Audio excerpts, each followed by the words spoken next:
ठीक है, यहाँ से साइक्लोन चाइना, माय गॉड, ऐसा नहीं है बेटा, ठीक है, आप समझो कल की वक्त अपलोड आज हो जाएगी, उसके लिए बेफिक्र रहिए, ठीक है। प्रफुल आपकी पहली क्लास समझो ना, प्रॉब्लम टू द माइंड, कुछ डिस्कशन बाद में करेंगे, ये मोटिवेशन वाली बात बाद में कर लेंगे, ठीक है। बट फर्स्ट ऑफ ऑल मैं आप लोगों को बता दूं, मेरा नाम इंद्रजीत शर्मा है, ठीक है, ठीक है। I am the member of Gopal Verma sir team, ठीक है। और मैं आप लोगों को द हिंदू के जितने भी डेली अपडेट्स होंगे उसके पैसेजेस सारे मैं आप लोगों को कराऊंगा। बट फिर याद रखना कि करने से पहले अपने दिमाग में एक बात डाल देना, we are not being a master. कोई भी आदमी या मास्टर बनने नहीं आया है, हम सिर्फ सिलेक्शन लेने के लिए आए हैं। This is the most important thing, ठीक है, ये समझना। तो मेरे कहने का मतलब था find out the best word to express cyclone, कि भाई साइक्लोन का मीनिंग क्या है। इसने पूछा साइक्लोन का मीनिंग क्या है, ऑप्शन में 4 थे, ब्रिगेड, थ्रिस्टर, कैटास्ट्रोफे, सीवियर। फिर अगला पूछा which country propounded the name of Yaas, ये न्यूज़पेपर की कंडीशन था, तो मैं आपको फ्रंट पेज है हिंदू का, उसमें हुआ है। तो किसने प्रोपाउंडेड द नेम ऑफ यास, यास का नाम किसने दिया। उसके बाद जो थर्ड क्वेश्चन आता है, which state is not under the coastal area of eastern coast, कि कौन सा राज्य इनमें से ईस्टर्न घाट की तरफ नहीं आता है। और फोर्थ एग्जांपल बेटा है, where is the headquarter of IMD, IMD what, Indian meteorological department. ये सारी चीजें इसमें आ जाएगी, ठीक है। निकिता ग्रॉसली का मीनिंग होता है अनएक्सपेक्टेड और अनइवेंट कंडीशन, ठीक है। गोपाल जी, गोपाल सर है, लेकिन मैंने क्या बोला कि गोपाल सर बाकी बैचेस लेते हैं, मैं सिर्फ हिंदू का एडिटोरियल प्लीज लेता हूं, ठीक है। अबे आपकी कमेंट आ रही है, मैं यहां पे ध्यान से देखता हूं। उसके बाद एक find out the spotting errors, मैंने उसी पैसेज में से एक स्पॉटिंग एरर बनाया है और वो आपको फाइंड आउट करना है। इसकी ग्रामेटिकल सेक्शन मैं आप लोगों को बताऊंगा। Then what is the estimated speed of cyclone Yaas, उसकी स्पीड क्या है। अब यानी एक चीज तो बेटा हमें पता चल गई, और पता क्या लगा कि यार पैसेज ना एक साइक्लोन के ऊपर है, और इस साइक्लोन में क्या क्या चीजें दी गई हैं वो हमें बताना है। इज दैट क्लियर और नॉट, ठीक है, ये सारी चीजें क्लियर हो जाएंगी। तो यहां पे पढ़ते हैं the very severe cyclonic storm. यहां पे एक वर्ड आता है सीवियर, और सीवियर का मतलब क्या होता है, एक्सट्रीमली बैड और सीरियस, ठीक है। तो कभी भी अगर आप देखो तो सीवियर की स्पेलिंग पे ध्यान रखिएगा, क्योंकि अलग अलग वर्ड होते हैं, SEVER, SEVERE, SEWER, तो ऐसा नहीं किया अलग अलग वर्ड। तो सीवियर का मीनिंग बेटा क्या हो जाएगा, एक्सट्रीमली सीरियस, ये यहां पे लिख दिया मैंने। The very severe cyclonic storm Yaas, यानी इसका नाम, that made landfall south of Balasore, south यानी बालासोर के दक्षिण में इन उड़ीसा ऑन वेडनेसडे, यानी बुधवार को यास बालासोर के उड़ीसा, इन उड़ीसा के बालासोर में tore into the boundary regions. Tore into the border regions मतलब कि वो जो बॉर्डर रीजन्स थे उनके नजदीक आके वो फटा, और West Bengal and Orissa and weekend. अच्छा एक चीज ना मैं आपकी इंपॉर्टेंट चीज बताता हूं, यहाँ पे क्या होता है कि जो न्यूज़पेपर वाले होते हैं ना, नाउन को भी वर्ब की तरह काम करने लगते हैं। जैसे देखो बेटा ये क्या लिखा है, फोन, अब इसके आगे एडी लगा दो, बन गया फोन, है ना। तो कभी भी याद रखना कि न्यूज़पेपर में कभी कंफ्यूज मत हो जाना। एक दिन क्या हुआ, न्यूज़पेपर में एक वर्ड आया, मैं थोड़ा सा एक्सप्लेन करता हूं। यहाँ पे न्यूज़पेपर में एक वर्ड आया, that is what, gheraoed, GHAROWED, and I was confused कि यार घेरौड का मीनिंग क्या है, किसी भी डिक्शनरी में नहीं था। बाद में जाके पता लगा घेरौड यानी घेराव को ही ईडी लगा के बना दिया इसने। तो इतने टैलेंटेड होते हैं हिंदू बोले, तो इन्होंने घेरौड को क्या बना दिया, घेरौड ईडी लगा दिया, ठीक है। तो इसलिए आप परेशान मत होना। मैं बता दूं, रक्षिता मेरी क्लास डेली होती है 1 बजे से, मैंने कल भी क्लास ली थी, आप मेरी वीडियोस देख सकते हैं। इसके सारे नोट्स आपको गोपाल वर्मा सर के चैनल पे मिल जाएंगे, आप बिल्कुल बेफिक्र रहिए। पहले आप पढ़िए, उसके बाद डिसाइड करना, ठीक है। मेरा इंट्रो बात की बात है, पहले इंपॉर्टेंट चीजें पढ़ाई, और मैंने पहले ही बोला we are here not to being a master. कोई बंदा मास्टर बनने नहीं आया है, हम सिर्फ सिलेक्शन लेने के लिए आए। Selection is the most important thing. तो यहाँ पे जो ये वीकेंड वर्ड लिखा है ना बेटा, इस बात को दिमाग रखना, ये वीक कमजोर वाला है। ये वीक कौन से वाला है, कमजोर वाला। तो इसी ने क्या करा, इसी वीक में आगे बंदे ने क्या लगा दी, ईडी लगा दी, ठीक है। And weekend into a cyclonic storm, उस बंगाल को क्या डाल दिया, साइक्लोनिक स्टॉर्म करके कमजोर कर दिया। Leaving a trail of destruction, trail of destruction का मतलब बर्बादी के निशान छोड़ के चला गया, इसको बोलते हैं बर्बादी के निशान छोड़ के चला गया। In its wake on the eastern coast, यानी ईस्टर्न कोस्ट के किनारों पे बर्बादी के निशान छोड़ के चला गया। इज दैट क्लियर, यहाँ तो कोई दिक्कत तो नहीं है। आगे 5 persons वर किल्ड, 5 लोगों की मौत हो चुकी है in Orissa and 1 in West Bengal, एक वेस्ट बंगाल में। वेस्ट बंगाल चीफ मिनिस्टर कौन है, Mamata Banerjee, said 1 crore people had been affected, 1 crore लोग अफेक्ट हुए हैं। अच्छा एक बात बताओ, what is the difference between affect and effect, ये भी बड़ा इंपॉर्टेंट चीज आती है यहाँ पे। So affect is a verb and affect is the effect is a noun. तो यहाँ पे इस बात को दिमाग में रखना। इज दैट क्लियर, ठीक है। तो यहाँ पे आ जाएगा, Mamata Banerjee said 1 crore people had been affected and about 15 lakh people had been evacuated. अब इवैक्यूएटेड का मीनिंग क्या हो जाएगा, किसी को बचाना या बाहर निकालना। जैसे होता है ना, किसी के घर में आग लग गई तो वहां से इवैक्यूएटेड किया जाता है, उन्हें बाहर निकाला जाता है। तो evacuated people had been evacuated. National disaster response force यानी NDRF की टीम एंड आर्मी पर्सनल्स, और आर्मी के लोग join the rescue and relief operation. Army के लोगों ने और NDRF की टीम ने वहां जाके लोगों की मदद की। पहली बात, मैं सबके सवालों का जवाब एक बार देता हूं, मेरी बात ध्यान से सुनना। पहला, when I start the class, हम शुरू के 5 मिनट इंट्रोडक्शन करेंगे और आपकी कमेंट का जवाब देंगे। दूसरी बात, जितनी भी पीडीएफ फाइल आपको मिलेंगी ये सारी गोपाल वर्मा सर के टेलीग्राम चैनल पे मिलेंगी, इस बात को दिमाग में डाल दो। तीसरी बात, लोगों को सवाल है क्या सर ये जो हम पढ़ रहे हैं ये किस एग्जाम के लिए है? मेरे भाई, जितने भी कंपटीशन एग्जाम आप लोग फेस करते हैं, चाहे वो पीडीएफ हो, सॉरी एनडीए हो, एयरफोर्स हो, SSC, CGL, CPO, CAPF, assistant commandant, UPSC, ये सभी और बैंक के एग्जाम में भी सारी चीजें आएंगी, इस बात को दिमाग में रखें। तीसरी बात, अगर आपको किसी वर्ड का मीनिंग पूछना है आप अपने कमेंट में डालिए, damn sure I will let you know. ठीक है, टेंशन फ्री रहो मेरे भाई, बहुत फ्रैंक होकर बताऊंगा। मैं सीरियस होकर कभी नहीं पढ़ाता, क्योंकि मैं हमेशा, study is a game and we have to play with it. जितना ज्यादा खेलोगे उतने ज्यादा मजा आएगा, लेकिन जितना ज्यादा दिमाग में बोझ लेके जाओगे ना हॉस्पिटल में एडमिट हो जाओगे, इस बात को दिमाग में रख लेना। ठीक है, जहां भी डाउट हो मैं खड़ा हूं। एक बच्चे ने पूछा ट्रेल ऑफ डिस्ट्रक्शन क्या है? ट्रेल ऑफ डिस्ट्रक्शन का मतलब होता है बर्बादी के निशान छोड़ के जाना। ठीक है, यहां तक क्लियर हो गया कि भाई यास एक सीवियर कैटास्ट्रॉफिक था जो उड़ीसा में आया कि उड़ीसा। अगर बेटा मैं आप लोगों से यहाँ पे एक चीज पूछता हूँ कि उड़ीसा हमारे कौन से पार्ट में आता है? सॉरी, ऐसी चाले नहीं। उड़ीसा यहाँ पे कौन से पार्ट में आता है? तो एक सबसे इंपॉर्टेंट चीज जो यहाँ पे आपको समझना है, कि क्वेश्चन जो पूछे गए हैं वो यहाँ से 2-3 क्वेश्चन पूछे जाएंगे। ये वाला जो हिस्सा है, ये वाला, और एक ये वाला हिस्सा जो आप ये देख रहे हो, ये वाला, and this is the most important thing. This one is what? Western Ghat. This one is what? Eastern Ghat. इस बात को दिमाग में रखना। तो वेस्टर्न घाट पे बेटा कौन सा आया था? हमारा ताउते। और ईस्टर्न घाट में हमारा कौन सा आया था बेटा? Yaas. And this is the most important thing जो आपको समझनी है। तो वेस्टर्न घाट पे हमारे पास क्या क्या आ जाएगा बेटा? यहाँ पे गुजरात आ गया, यहाँ पे एमएच आ जाएगा, यहाँ गोवा आ जाएगा, यहाँ कर्नाटका आ जाएगा, यहाँ केरला आ जाएगा। Is that clear? फिर यहाँ टीएन आ जाएगा, फिर यहाँ आंध्रा, देन ओडी, देन वेस्ट बंगाल। ये पूरा का पूरा आ गया। तो ये ध्यान रखना, ताउते हमने कहां से लिया था? म्यांमार से।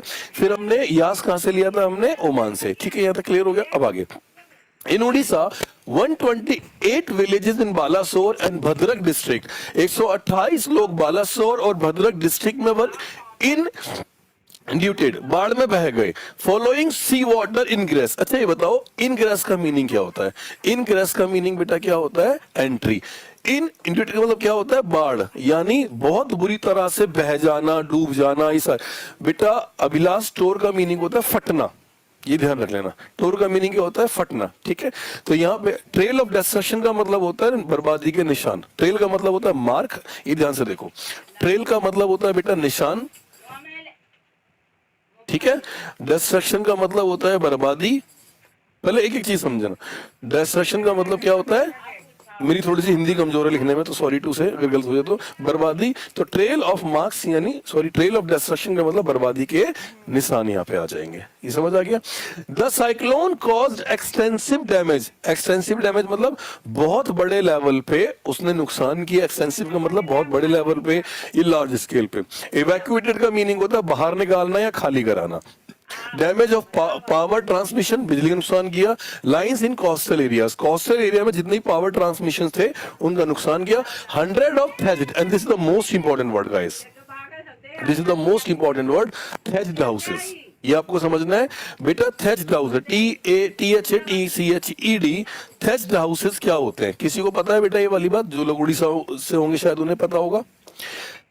थेज्ड हाउसेस उन्हें बोलते हैं, जैसे आपने घर देखे होंगे ऐसे होते हैं ना बेटा, तो जो ये ऊपर की छत होती है, I repeat my words, test houses उन्हें बोलते हैं जो ये ऊपर की छत होती है, ये पत्तों से बनी होती है। आपने देखा होगा ना, पत्तों से, घासों से, इन्हीं से बनी होती है। इवैक्यूएटेड का मीनिंग बेटा खाली करना होता है। ठीक है, ठीक है। इनअंडेटेड का मतलब होता है यहाँ पे बाढ़, ओवरवेम होना।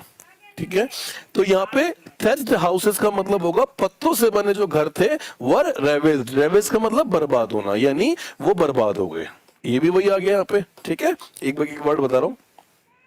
ये क्लास बेटा आज फ्री है सबके लिए, each and everyone can see this class. Okay, यहाँ पे हो गया थेज्ड हाउसेस हो गए पत्तों से बने घर। रेवेज का मतलब हो गया बर्बाद होना। यास बैटर्ड द ट्री कवर। अच्छा, बैटर्ड का मीनिंग क्या आएगा बेटा? यहाँ पे बैटर्ड का मीनिंग आएगा असॉल्ट, हमला करना।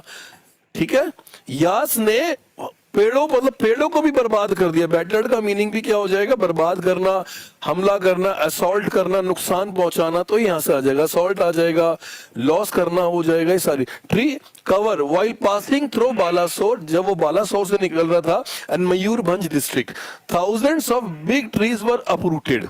अपरूटेड का मतलब जड़ से उखड़ना। यस प्रभात, भूसे की छत जिसे आप कह रहे हैं वो थैच्ड हाउस होते हैं यहाँ पे, ठीक है। और अपरूटेड का मीनिंग क्या हो जाएगा बेटा? इरेडिकेट करना, ठीक है, इरेडिकेट करना, रूट आउट करना, जिसे हम हिंदी में कहते हैं उन्मूलन करना, ठीक है। तो यहाँ पे क्लियर हो गया। यस सारी चीजें क्लियर हो गई कि 128 लोग जो बालासोर बद्र डिस्ट्रिक्ट में थे वो बाढ़ में बह गए। फॉलोइंग सी वाटर इंक्रीज, सी वाटर गांव में आ गया। The cyclone cause extensive damage, बहुत ज्यादा नुकसान हुआ। Power transmission line coastal area में बहुत ज्यादा फैल मतलब टूट गई। हंड्रेड्स ऑफ थ्रेस्ड हाउसेज वर रेवेज्ड, 100 से ज्यादा घर बर्बाद हो गए, टूट गए। यास बैटर्ड द ट्रीज, यास ने पेड़ों को बहुत ज्यादा नुकसान पहुंचाया। वो रेवेज्ड, ठीक है, व्हाइल पासिंग थ्रू बालासोर, जब बालासोर से निकला, and Mayurbhanj district, thousands of big trees were uprooted, और हजारों पेड़ उखड़ गए। Is that clear? यहां तक कोई दिक्कत तो नहीं? अगला, according to the India meteorological department, according to the IMD, IMD का हेडक्वार्टर मैंने आपसे पूछा है, ठीक है। The storm cross the north Orissa, storm north Orissa को पार करते हुए coast about 20 kilometre south of Balasore, ठीक है। बालासोर के दक्षिण 20 kilometre cost area between 10 AM and 11:30 AM, and this is the most important thing.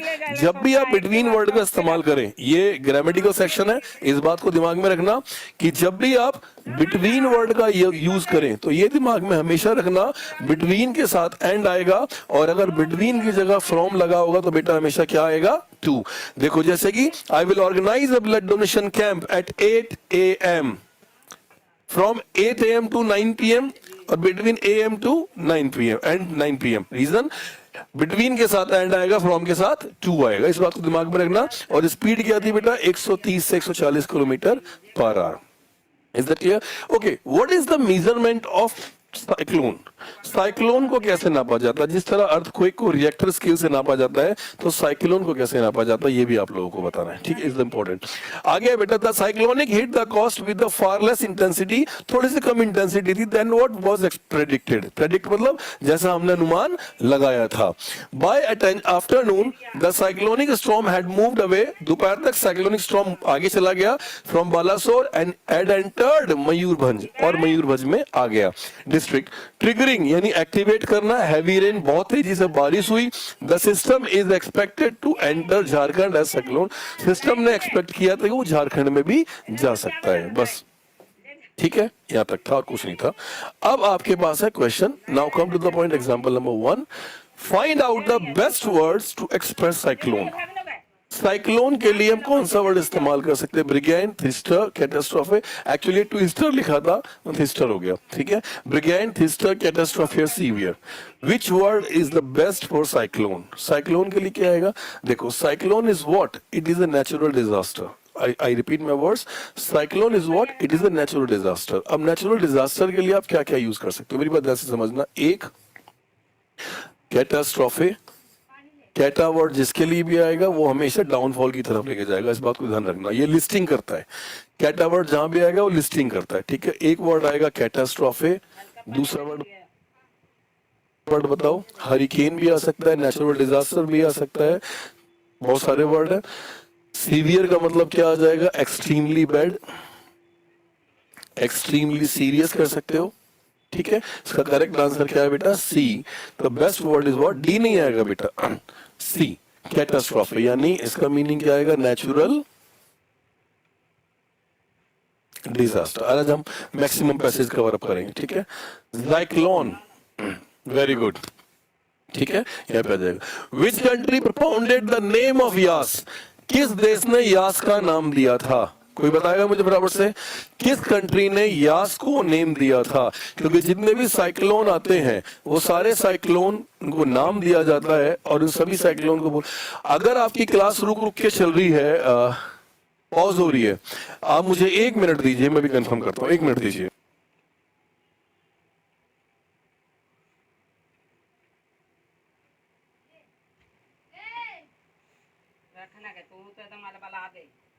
Answer क्या आएगा बेटा? ओमान। यानी यास को किसने नाम दिया? ओमान ने। और ताउते को किसने नाम दिया? Myanmar. Now come to the point, which state is not under the coastal area of eastern coast? कौन सा स्टेट ईस्टर्न कोस्ट पे नहीं आता? क्वेश्चन नंबर, जब भी आप किसी चीज का आंसर दें तो हमेशा ध्यान रखना क्वेश्चन नंबर 3, फिर आंसर दें ए बी सी डी, इस तरह से दे, तभी आंसर क्लियर हो पाएगा, अदरवाइज नहीं हो पाएगा। क्योंकि अगर आप बोलते रहोगे ना मेरे पल्ले कुछ नहीं पड़ने वाला, तो प्रैक्टिकली मैं आप लोगों को बताता हूं। मैंने एक बात आपसे कल क्या कही थी? Always be practical not theoretical. बेटा 1 मिनट,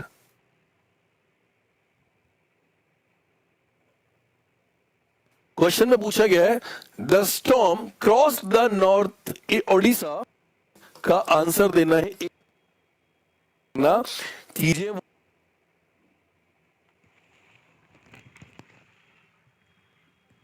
और ये तीनों कहां पे आएंगे? ईस्टर्न घाट पे। Is that clear? Very good, ठीक है।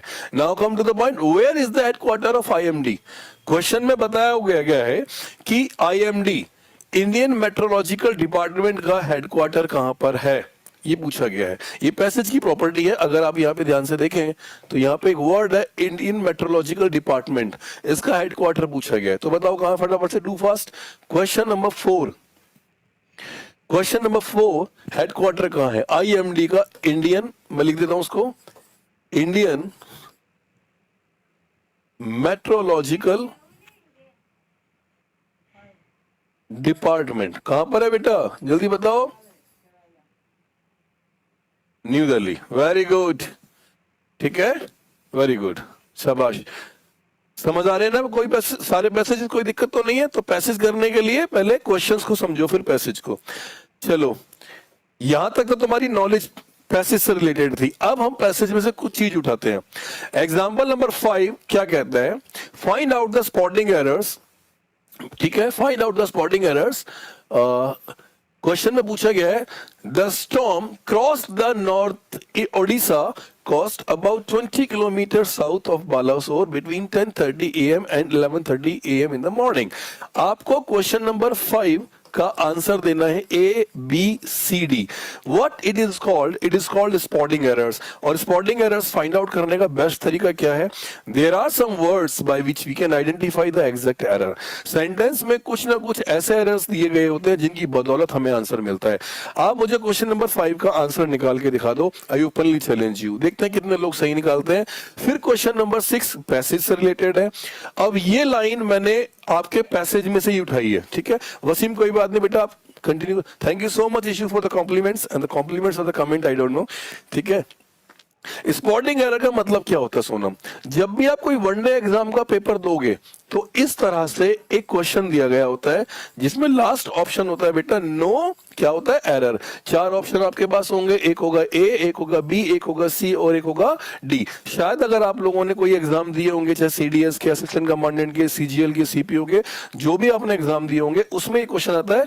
इसमें we have to find out the spotting errors according to the grammatically points. अब कैसे निकालोगे वो मुझे बताओ। तो यहाँ पे अगर गलती ए में मिलती है तो आप ए को क्लिक करो, बी में मिलती है तो बी को क्लिक करो। This one is A, this one is B, this one is C. जिस पार्ट में आपको गलती लगती है, और ये हर पेपर में आता है, हर पेपर में आता है, तो इस बात को दिमाग में रखना, ठीक है। So what is the grammatical error in this question? The storm crossed the north Odisha coast about 20 kilometre south of Balasore between AM। देखो इस क्वेश्चन को करने का तरीका बेटा, इतना दिमाग नहीं लगाते। ग्रामर करने के लिए ना बहुत कम दिमाग लगाना पड़ता है। एक बात बताओ, 2 वर्ड आप लोग देख रहे हो बेटा, एक होता है AM, एक होता है PM। क्या कभी आपने सुपरफ्लूअस एरर के बारे में पढ़ा है? ध्यान से बताना मेरे को, क्या आपने कभी सुपरफ्लूअस एरर के बारे में पढ़ा है? सुपरफ्लूअस एरर क्या होता है? पहले मेरी बात ध्यान से समझना, दिमाग में चलाओ ज्यादा। सुपरफ्लूअस एरर का मतलब बेटा ये होता है कि जब 2 वर्ड्स जिनका मीनिंग बिल्कुल सेम होता है और वो दोनों वर्ड एक ही सेंटेंस में एक साथ आ जाएं। आई रिपीट, जब 2 वर्ड्स एक ही सेंटेंस में सेम मीनिंग के हों और वो दोनों सेंटेंस आ जाए तो वो ग्रामेटिकली एरर होगा। For example if I give you, अगर मैं किसी एग्जांपल में एक वर्ड लिख दूं रिटर्न और रिटर्न के साथ बेटा मैं क्या लिख दूं? बैक, तो क्या ये सेंटेंस सही होगा? क्या ये सेंटेंस सही होगा? नहीं होगा। रीजन, क्योंकि ये बैक ऑलरेडी इसमें है, इसीलिए रिटर्न के साथ बैक का इस्तेमाल नहीं होगा। Is that clear? कोई भी डाउट हो मुझे बता देना। अगर बेटा मैं ब्लंडर, BLUNDER, ब्लंडर से पहले यहाँ पे क्या लिख दूं? बिग लगा दूं। अरे ब्लंडर तो ऑलरेडी इतनी बड़ी गलती है कि मेरे भाई बिग और स्मॉल उसके आगे लगा के फायदा क्या होगा? तो भैया ब्लंडर के साथ बिग और स्मॉल का यूज नहीं होगा। Is that clear? सेम उसी तरह से जब आपने AM लिख दिया तो AM ऑलरेडी कब यूज किया जाता है? AM कब यूज किया जाता है? रात के 12 बजे से दिन के 12 बजे तक, यानी 11:59 तक। और PM कब यूज किया जाता है? दिन के 12 बजे से रात के 11:59 तक। यही तो होता है ना। यानी AM मॉर्निंग को इंडिकेट करता है, PM किसको इंडिकेट करता है? इवनिंग को इंडिकेट करता है।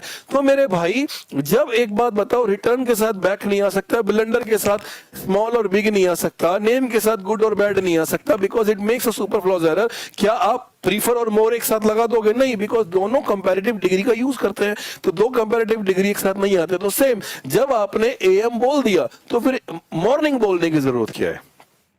फिर मॉर्निंग बोलने की जरूरत क्या? Because it is a grammatical error guys. तो यहाँ पे आंसर किस पार्ट में आया बेटा हमारा? किस पार्ट में आया? C में। तो ये वाला पार्ट हमारा क्या हो गया? C। इन द मॉर्निंग नहीं आएगा। आपके पेपर में क्या होंगे? आपके पेपर में 4 सर्कल होंगे। आप उन 4 सर्कल में ABCD जो भी दिया गया होगा, फटाफट से C को क्लिक करो, फिल करो, आगे बढ़ो। That's over, that's over. Abhilash, अगर आप ये बोल रहे हैं बेटा कि यहाँ पे AM नहीं आएगा, तो मैं आपको एक बहुत बेसिक थ्योरी बताता हूं। देखो दोस्त, अगर आप थोड़ा सा ग्रामेटिकल को ढंग से पढ़ो ना, तो देखो चीजें क्लियर होती हैं। I just let you know. मैं आपको बहुत बेसिक थ्योरी बताता हूं जो आपको समझ आएगी, अगर फिर भी कोई मन में डाउट हो। कई लोग बोल रहे हैं कि सर क्या हम इस क्वेश्चन में से AM नहीं हटा सकते? आपके मन में सवाल आ रहा है या नहीं आ रहा? आपके मन में सवाल आ रहा है? तो एक चीज ध्यान रखना, पहला ये बात क्लियर हो गई कि AM के साथ मॉर्निंग वर्ड यूज नहीं होगा, ये क्लियर हो गया। दूसरी बात, अब मेरी बात समझना, जब भी बेटा कोई भी दो चीज आप एंड के साथ जोड़ोगे, ये क्या लिखा है? And. I repeat my words, when two words are connected with and. I repeat, जब कोई भी दो शब्द एंड के साथ जुड़ते हैं तो दोनों वर्ड्स यानी दोनों की प्रॉपर्टी सेम होनी चाहिए। अगर बेटा इधर फर्स्ट फॉर्म है तो इधर फर्स्ट फॉर्म आएगी, इधर अगर सेकंड है तो इधर सेकंड आएगी, अगर इधर थर्ड फॉर्म है तो इधर थर्ड फॉर्म आएगी, अगर इधर ING फॉर्म है तो इधर भी क्या आएगी? ING फॉर्म आएगी। बेटा अगर आपने यहाँ पे AM लिखा है तो यहाँ भी फिर AM PM आएगा जरूर, इस बात को दिमाग में रख लेना। Whenever, I repeat, whenever two words are connected with and, भाई सब दोनों की प्रॉपर्टी सेम होनी चाहिए, दोनों की प्रॉपर्टी सेम होनी चाहिए। तो एंड से पहले बेटा अगर AM लिख रहे हो तो एंड के बाद भी तो AM और PM उसकी जैसी प्रॉपर्टी आएगी ना, क्योंकि एंड हमेशा दोनों की। आप मुझे कोई भी ऐसा एग्जांपल दिखा दो कि एंड के पहले V1 लिख रहा हो, एंड के बाद ED लग रहा हो, पॉसिबल ही नहीं है। I repeat, openly challenge you guys in this world, there is no exception case in my rule, कोई एक्सेप्शन केस नहीं है। ठीक है, तो ग्रामेटिकल सेक्शन में क्लियर हो गया। तो ये क्वेश्चन क्या था कि AM के साथ मॉर्निंग वर्ड का यूज नहीं होगा। Is that clear? अगला, What is the estimated speed of cyclone Yas? तो मैंने यहाँ पैसेज में ये चीजें बताई थी बेटा। यह पैसेज में एस्टिमेटेड स्पीड कहीं लिख रही होगी, एक बार ध्यान से पढ़ना। एस्टिमेटेड स्पीड है कहीं ना कहीं, देखो एक बार कहां लिखी है कि क्या स्पीड थी बेटा? With the estimated wind speed कितनी थी? 130 to 140। Is that clear? तो यहाँ पे आंसर आ गया हमारा 130 to 140। ये वाला ग्रामेटिकली क्वेश्चन क्लियर हो गया। क्लियर है ना कि AM के साथ मॉर्निंग वर्ड नहीं यूज होगा। लेकिन अगर आप मॉर्निंग के चक्कर में AM हटा दोगे ना बेटा, तो फिर वो गलत हो जाएगा। रीजन, क्योंकि एंड के साथ जब भी दो चीजें जोड़ोगे दोनों की प्रॉपर्टी सेम होनी चाहिए। कोई भी डाउट हो, कोई भी डाउट हो पूछ लो, बी फ्रैंक, कोई दिक्कत नहीं है। देखो क्वेश्चंस तो बहुत सारे हैं, वैसे बता देता हूं। Let's see, I just let you know.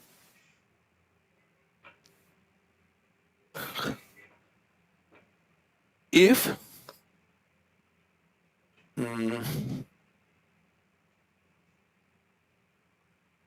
जैसे कुछ लिखते हैं, आई will help you and, I will help you and जो करा लिया went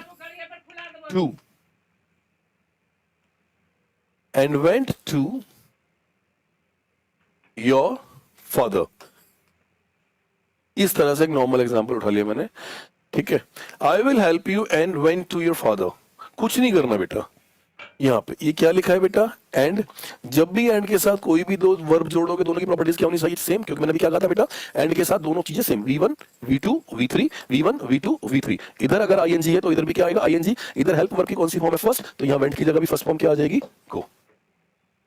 क्लियर हो गया ना? तो whenever we use and तो दोनों प्रॉपर्टीज सेम होनी चाहिए। Is it clear? Okay, now come to the point, fill in the blanks. The cyclonic storm has moved away from Balasore and had entered. देखो, अगर मेरा क्वेश्चन गलत तो मुझे बताओ बेटा, ये क्या लिखा है, एंड से पहले अगर हेड लगा है, सॉरी ये ना हेड था यहाँ पे, ग्रामेटिकली एरर हमारे टाइपराइटर ने कर दिया, तो बेटा ये ना हेड है, इसको थोड़ा सा ग्रामेटिकल एरर है, तो एंड के बाद भी हेड है। अब इस ब्लैंक को फिल करके बताओ क्या आएगा। What is the answer, question number 7। What is the triggering का मीन होता है अंशु बेटा, एक्टिवेट करना, ट्रिगर। किसी भी चीज को बम को एक्टिवेट करना, तो बम को ट्रिगर कर दिया, बंदूक को ट्रिगर कर दिया, यानी एक्टिवेट कर दिया, चला दी। ठीक है, now find out the answer, fill in the blank. The cyclonic storm, अच्छा आप ना ऑप्शन में ना ये इन इनटू इनसाइड फिल करना, इन इनटू इनसाइड फिल करना, ये मत लिखना। दिनेश गोपाल सर पढ़ाएंगे, ग्रामेटिकल सेक्शन वही लेते हैं, मैं सिर्फ आपको द हिंदू का एडिटोरियल पेज पढ़ा रहा हूं, और उसी एडिटोरियल में से हम लोगों ने ग्रामेटिकल सेक्शन भी निकाला है। ठीक है, उसी एडिटोरियल पेज में से हमने वोकैबुलरीज भी निकाली है, उसी एडिटोरियल में से हमने बहुत सारी चीजें निकाली है। तो आपके पैसेज के साथ साथ हम क्या क्या कवर अप करते हैं, चलो आप बताओ। पैसेज के साथ साथ हम लोग पैसेज कवर करते हैं, पैसेज के साथ हम ग्रामर कवर करते हैं, पैसेज के साथ हम वोकैबुलरीज कवर करते हैं, और पैसेज के साथ हम ग्रामेटिकल वोकैबुलरी और आरएनसी, रीडिंग एंड कॉम्प्रिहेंशन। जितने भी लोग भाई साहब कमेंट कर रहे हैं ना, आई ओपनली चैलेंज यू, 99% गलत होंगे आप लोगों में से, करके देख लो। The cyclonic storm had moved away from Balasore and had entered. बताओ क्या आएगा, बताओ क्या आएगा। ना एंटर जब लिखा, okay, I'll just let you know. See the both basic theory.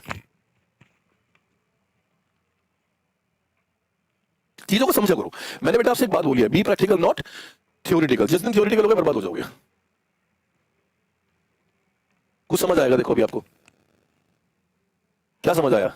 एक चीज जो उसके अंदर ऑलरेडी है, that is what, position in rest. और एक चीज जो ऑलरेडी किसमें है बेटा, मोशन में। मेरी बात ध्यान से समझना। अगर मैं इस क्लास में, आई रिपीट माय वर्ड्स, अगर मैं इस क्लास में हूं, so I am in the class. अगर मैं इस क्लास के बाहर से अंदर आऊंगा तो मेरी बॉडी में मोशन होगा, होगा या नहीं होगा, उड़ कर आऊं, रेंग कर आऊं, चल के आऊं, होगा या नहीं होगा। तो जाहिर सी बात है, जब भी बॉडी में मोशन आएगी, तो बेटा जब आपकी बॉडी रेस्ट में हो तो इन, और मोशन में हो तो बेटा हमेशा क्या लगेगा, इनटू। Is that clear? मेरी क्लास बेटा डेली होगी, डोंट वरी गाइस।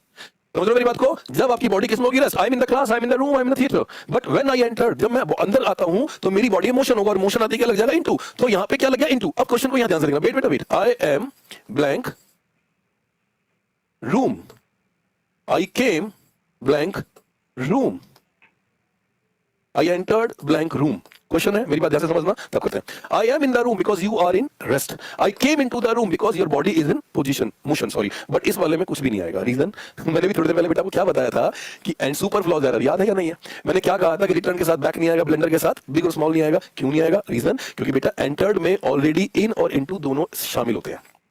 एंटर्ड का मीनिंग ही अंदर आना होता है, इसीलिए इसके क्वेश्चन में आंसर क्या आएगा, नोटा, यानी कुछ भी नहीं आएगा। Is that clear? समझ आ गया ना? तो जब भी किसी चीज के अंदर आप हो तो इन आएगा, मोशन में आओगे तो एंटर्ड आएगा। And there are so many questions I have, अगर मैं आप लोगों को वैसे क्वेश्चंस दूंगा तो बहुत टाइम लग जाएगा। ठीक है, तो यहाँ पे एंटर इनटू अगर आप बोल रहे हैं, तीरथ आप बोल रहे हैं enter into is a phrasal verb. Enter into का इस्तेमाल सिर्फ तब किया जाता है जब आप किसी एग्रीमेंट या बिजनेस में डील करते हो। इस बात को दिमाग में रख लेना। आई repeat my words, enter into तब यूज करना जब आप किसी बिजनेस में, I entered into this business, वहां पे फिजिकली अपीयरेंस नहीं दे रहे। I entered into this agreement, आप फिजिकल अपीयरेंस नहीं दे रहे। जहां फिजिकल अपीयरेंस देंगे बेटा, तो वहां पे आप एंटर्ड के बाद कुछ भी नहीं लगाएंगे। यहाँ तक कोई डाउट बेटा?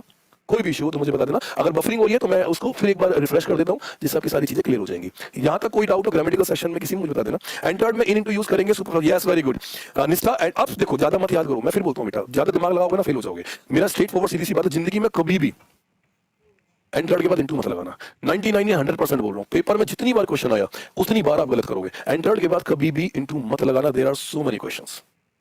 ठीक है, कभी मत करना। Question number 8, which coast are affected most owing to the cyclone ताउते। ताउते से कौन सा कॉस्ट इफेक्ट हुआ सबसे ज्यादा, ये बताएंगे बेटा आप लोग? बताओ। ईस्टर्न घाट, वेस्टर्न घाट, बताओ फटाफट से, फटाफट से आंसर क्या होगा? निकिता बेटा, फिजिकल अपीयरेंस का मतलब होता है जहां पे आप या कोई लिविंग ऑर्गेनिज्म, मेरी बात आप ध्यान से समझना, मैं चाहूंगा बहुत सारे एग्जांपल। आपने ये पानी की बोतल ली और नदी में फेंक के मारी, बी प्रैक्टिकल नॉट थ्योरेटिकल। पानी की बोतल ली, नदी में फेंक के मारी, इट इज अ लिविंग और non living, be practical. I threw this bottle in the river और into the river, I repeat, I threw this bottle in the river और into the river, be practical. क्या आएगा बेटा? I threw this bottle in the river into the river, क्या आएगा बेटा? अब आप कहोगे सर मोशन में है तो इनटू लगेगा, यही तो बोलोगे ना? नहीं, I threw this river in the river, I threw this bottle in the river, reason because it is a non living thing. तो फिजिकल अपीयरेंस का मतलब होता है खुद। दीपक गलत है, फिर बोलो गलत है, लोकेंद्र आपका भी गलत है, सबका गलत है। इन the river, in the river, यहां पे चीजों को समझो, मैं फिर बता रहा हूं, आप नहीं समझ पा रहे। अच्छा, अगर मैं नदी में जंप करूं तो I jumped blank the river और I threw the stone length the river.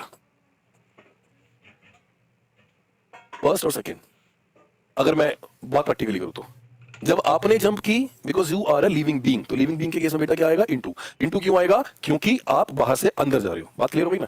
आप बाहर से कहां जा रहे हो? अंदर जा रहे हो। जब बाहर से अंदर जाओगे तो क्या लग जाएगा बेटा? इनटू। जब आप किसी नॉन लिविंग बीइंग को पानी में फेंकोगे यानी बाहर से अंदर, तो बेटा क्या आएगा? In. So I threw the stone, I threw the bucket in the well, I jumped into the river, ये सारी चीजें आ जाएंगी। अगला क्वेश्चन था बेटा, which coast are affected most owing to the cyclone ताउते। ताउते कहां पर आया था? तो ताउते बेटा कहां आया था? वेस्टर्न घाट में, जिससे मुंबई, गुजरात यानी महाराष्ट्र, गुजरात, कर्नाटका, केरला ये ज्यादा अफेक्ट हुए थे। तो ये सारी चीजें क्वेश्चन आ जाएंगी, कोई दिक्कत नहीं मेरे भाई। तीन बातें क्लियर हो गई। खुद को फेंको तो इनटू, किसी भी नॉन लिविंग थिंग को फेंको तो in. I threw the stone in the river. Very good mister, यही आंसर बेटा। ठीक है, समझ आ गया मेरी बात को? It is just a part of English language. भाई मैं इंग्लिश ही पढ़ाता हूं और तभी मैं आपको पैसेज में वही चीजें निकाल के दे रहा हूं, समझो उस चीज को। ठीक है, अगला point, a person who does not believe in existence of God. एक आदमी जो भगवान के, देखो यादव, अगर आप छत से गिरो तो फ्रॉम की कंडीशन नहीं आ रही। ध्यान से सोचो, आप छत से गिर कहां रहे हो? किसी के अंदर थोड़ी गिर रहे हो मेरे भाई। सोचो, और ये ऐसा सवाल लेकर आओगे भगवान अगर छत से गिर जाए, ठीक है, टेंशन फ्री रहे मेरे भाई, छत से गिर जाए पानी में गिर जाएगा, बस तो जाएगा कम से कम। एथ, a person who does not believe in existence of God. दो बातों का ध्यान रखना मेरी बात को, मैं बात करूं। पहला, एक मैं भगवान को मानता हूं, दूसरी बात मैं भगवान को नहीं मानता। एक आदमी जो भगवान को मानता है, दूसरा आदमी जो भगवान को नहीं मानता। दो बातें क्लियर हो गई। तीसरी बात, भगवान है कहां जो मैं मानूं, यानी उसने भगवान के अस्तित्व पे ही उंगली उठा दी। आप मेरी बात समझ रहे हैं ना?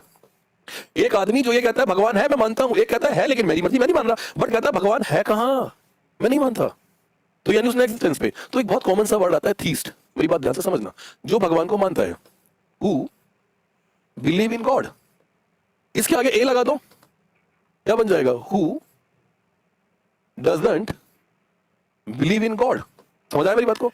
एक जो भगवान को मानता है वो थीस्ट है, एक जो भगवान को नहीं मानता वो थीस्ट है। लेकिन एक कह रहा है भैया भगवान इस दुनिया में नहीं है। So who does not believe in existence of God? Practical not theoretical, पहले भी कहा था ना मैंने। तो ऐसे आदमी को बोलते हैं बेटा एग्नोस्टिक। समझ आ गया ना? तो ये भगवान को नहीं मानने वाला, ये आदमी एग्जिस्टेंस ही नहीं मान रहा। मान रहे हो ना? ये तो मान रहा है कि है, लेकिन कहता नहीं। और पैंथीस का मतलब होता है everything is God and God is everything. जो आदमी ये कहता है बेटा भगवान ही सब कुछ है, भगवान मैं ही सब कुछ है, everything is God and God is everything. जब यास आया था तो कुछ लोग भगवान को विश्वास करते, कुछ नहीं करते। तो एक आदमी वो जो कहता है भगवान मुझे बचा ले, वो कौन है? वो थीस्ट है। एक वो कहता है भगवान मत बचा, इस साले को मत बचा, तो वो थीस्ट है, वो नहीं मान। एक कहता है भगवान कहां है, भगवान होगा तो आके कोरोना से ना बचा ले, यानी वो फिजिकल एक्जिस्टेंस पे भगवान। भाई साहब लोग कहते हैं, वो कहता है कि अगर भगवान है तो मुझे पिक्चर में दिखाना कहां है भगवान। मैं कहता हूं देख राम जी की तस्वीर, कहता है राम जी की तस्वीर, राम को किसी ने देखा नहीं, तस्वीर कैसे बन जाएगी? मैं एग्नोस्टिक नहीं हूं, I believe always God, I always believe in Sai Baba. ठीक है, यू डोंट वरी गाइस, मैं किसी धर्म जाति को लेकर कमेंट नहीं कर रहा, बट बता रहा हूं कि एक आदमी जो सिर्फ अस्तित्व को नहीं मानता, और पैगन जो आदमी किसी धर्म को नहीं मानता। हाँ मैं ये हूं, मैं ये हूं, I am a pagan person, I do not believe any religion, I believe in humanity. ठीक है, ये सारी चीजें क्लियर हो गया मेरे बच्चे? यहाँ पे सारी चीजें, तो यहाँ पे ये भी हो गया। अब आ गया अकम्प्लिश की वोकैब। तो भैया स्पेलिंग एरर निकालना है। अब स्पेलिंग एरर कैसे? बच्चे धीरज, वोकैब भी याद हो जाएगी, टेंशन मत ले मेरे भाई, चिंता नाम भाई, कोई टेंशन मत लो, सब हो जाएगा यार। मैं फिर बोलता हूँ, आपको क्या लगता है कि सर जी आए हैं पानी में घोल के देंगे और पिला देंगे? वो तो हेल मैन यार, खुद सोचो, क्या आपको लगता है कि आप इतनी सारी चीजें एक दिन में सीख जाओगे? मैंने कल भी क्लास ली और आज भी क्लास ली, इससे ज्यादा आपने क्या सीखा? पैसेजेस कराए, आज मैं थोड़ी सी वोकैब डाल दी। तो मैं बोलता हूँ टेक योर टाइम, पेशेंस रखो। एक आदमी 6 साल से तैयारी कर रहा था Firoz Alam, ACP Delhi police, constable Delhi police से 2010 बैच में। आप सोचो इस बारे में, पेशेंस 6 साल तैयारी करना, हम तो 3 दिन में छोड़ देते हैं यार, हम 3 दिन में छोड़ देते हैं। ठीक है, टेंशन मत लो, आराम से करो। तो जब भी कोई स्पेलिंग एरर करनी हो, ध्यान से समझना, जब भी कोई स्पेलिंग एरर करनी हो तो कैसे करेंगे चलो बताओ। या तो भैया 2 तरीके हैं, एक या मैं बच्चों की तरह आपको बताऊं कि बेटा RAT रैट और CAT कैट, पहली चीज। दूसरी चीज, कुछ मत करो भाई, जब भी स्पेलिंग एरर करनी हो ना, कभी भी करनी हो, बिना सोचे समझे पहली बार लिख दो, बिना सोचे समझे लिख दो, जो लिखोगे वो 99% ठीक होगी। ACCOMPLISH लिख दी मैंने।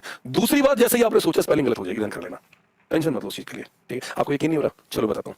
फटाफट से मेरे वर्ड्स को सुनना, जो वर्ड मैं बोलूंगा सुन कहीं ना टाइपिंग करके स्पेलिंग लिख देना।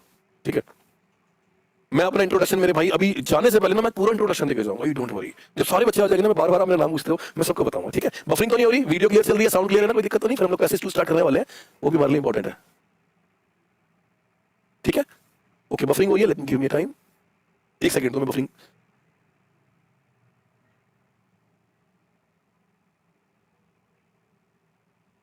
ठीक है, क्लियर है, ओके डन। समझो, सारा इंट्रोडक्शन दूंगा, टेंशन मत लो।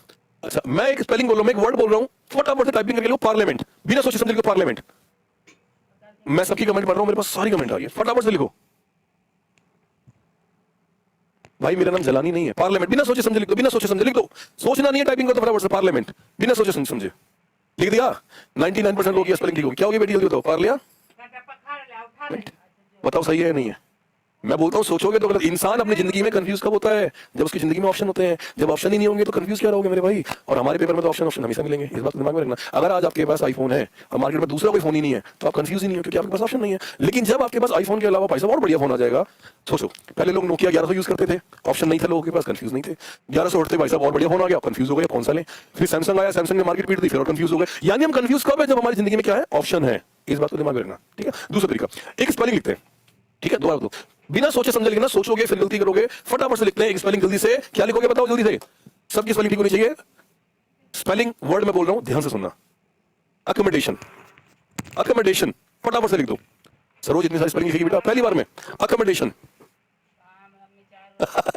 टाइपिंग मास्टर के भरोसे जा रहे हो, ऑटो करेक्ट हो रहे सारे सारे। अकोमोडेशन, वेरी गुड, शाबाश। पहली बार में जो लिख रहे हो पेंसिल लेके लिखते रहा करो, वेरी गुड, शाबाश, लिख लिया। अकोमोडेशन बेटा, अकोमोडेशन। देखो आधे नालायक पता है क्या करते हैं? के लगा रहे हैं, ठीक है। अकोमोडेशन, ACCO आ गया ना? Accommodation, ACCO। बताओ जल्दी से, डबल एम आएगा, सिंगल एल आएगा? सब सिंगल एम आएगा बेटा। सबको दिखाई दे रहा है स्क्रीन पे? फिर बोल रहा हूं, कोई भी डाउट हो मुझे बता दो। जितनी फास्ट कमेंट करोगे बेटर ऑप्शन है। Do fast guys, do fast. Accommodation लिख लिया बेटा, ACCO DATION। Wait, I'll just write. ACCO accommodation, DATION, accommodation। हो गया ना बेटा? आप टाइपिंग एरर के भरोसे मत बैठोगे भैया, मैं आधा वर्ड डाल रहा हूँ, पूरा वर्ड अपने आप आ रहा है। आगे करोगे कोई दिक्कत नहीं, आज तो मोबाइल में कर रहे हो, कल दोबारा कर लेना, टेंशन थोड़ी है, ठीक है। तो इसमें बेफिक्र रहो। So now come to the point. Last word है 11वां, उसके बाद आपकी वोकैबुलरीज है, वोकैबुलरीज आप खुद कर लेना, बाकी देख लो। क्वेश्चन है, blank little that the government did for us is unforgettable in this pandemic situation. ये आपके पैसेज में से जो कोविड-19 का जो पैसेज हम लोगों ने कल किया था, क्या वर्ड था बेटा? वो म्यूकोरमाइकोसिस, याद है ना? It is also known as fungal infection, जो हम लोगों ने किया था, म्यूकोरमाइकोसिस, याद है ना? ठीक है। क्वेश्चन नंबर 11 का आंसर आपको डालना है, ए एंदा या नोटा। क्या आएगा? प्रगति बेटा सबके कमेंट आ रहे हैं। कपिल स्पेलिंग एरर हम करेंगे, एक्साइटमेंट मत हो मेरे भाई, एक्साइटमेंट में तो इंसान नुकसान कर बैठता है अपने कई बार, ठीक है। यू डोंट वरी गाइस, करेंगे भाई। इसकी ट्रिक पता है?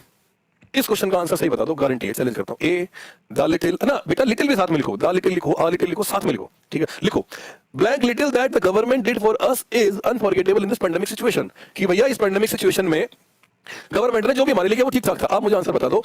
और एक बात बोलूं, आई प्रॉमिस यू गाइस, ऐसा तरीका बता के जाऊंगा जिंदगी में कभी नहीं भूलोगे, और ना कभी गलत होगा।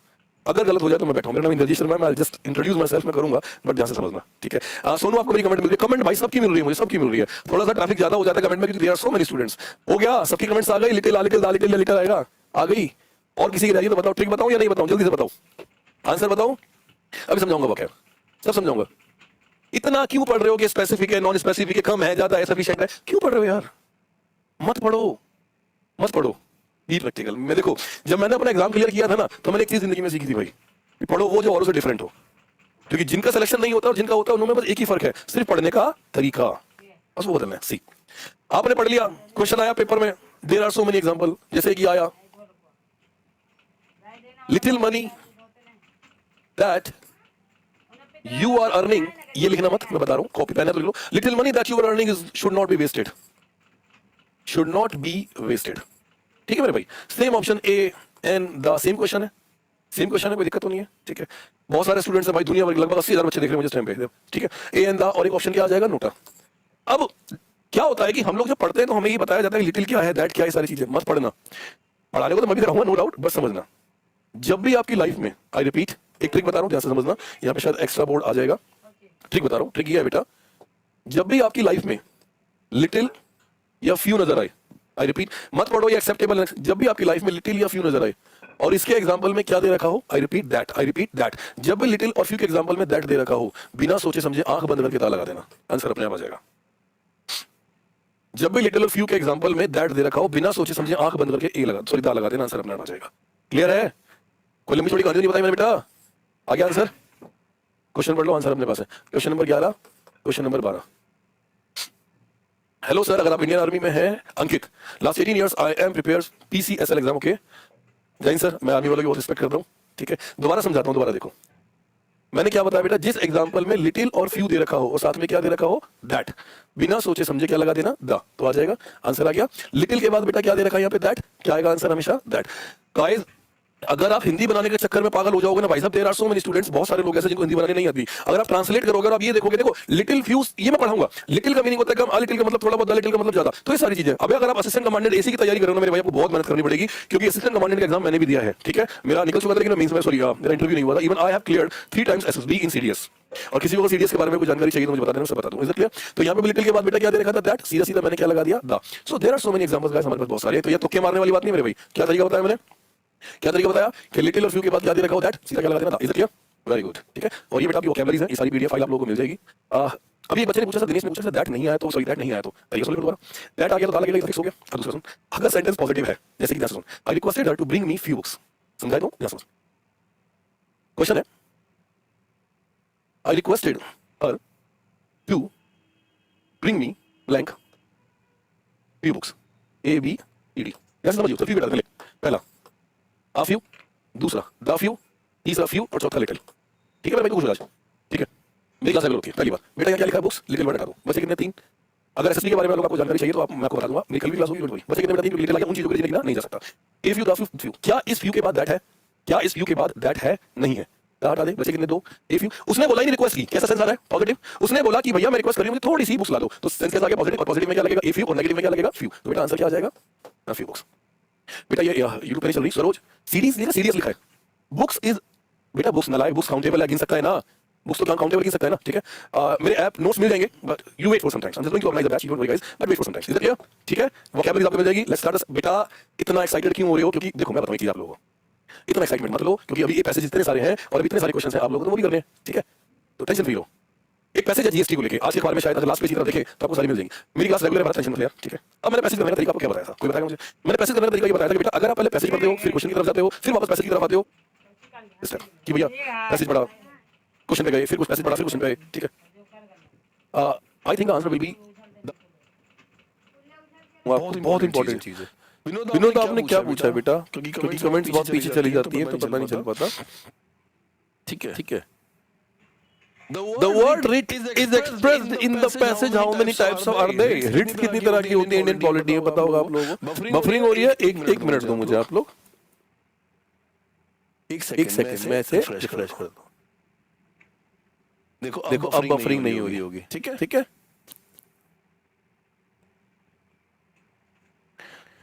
अगर किसी क्वेश्चन में आपको लग रहा है डाउट है तो वेट, कहाँ? अच्छा तुमने बेटा मेरा ही एरर निकाल दिया, ये वाला हो गया, okay okay, there should be the. इतने समझदार तो यार तुम लोग हो मेरे भाई, मतलब मेरे सेंटेंस में एरर निकाल दो ना, लायक सुनोगे नहीं, ठीक है, ठीक है, ठीक है, ठीक है। तो ये मैंने पैसेज नहीं पढ़ा। So what is the condition की पहले क्वेश्चन पढ़ो, what does the word ad hoc, the word writ is expressed in the passage, how many types are they, writs कितनी तरह की होती हैं, बताऊंगा मैं इसके बारे में थोड़ा सा भी, ठीक है। उसके बाद द इशू ऑफ आईजीएसटी और कोविड-19 articles would be placed before, किसके सामने वो रखा गया और सर्विसेज कौन कौन सी थी। उसके बाद थोड़ा सा हमने ग्रामेटिकल सेक्शन एरर्स भी डाल दिए, ठीक है। तो एक चीज तो बेटा क्लियर हो गई कि ये पैसेज कोविड-19 के को लेके है और सारी चीजें हैं, तो ये समझना है। अब मैं समझाता हूँ सारी चीजें। Now come to the point.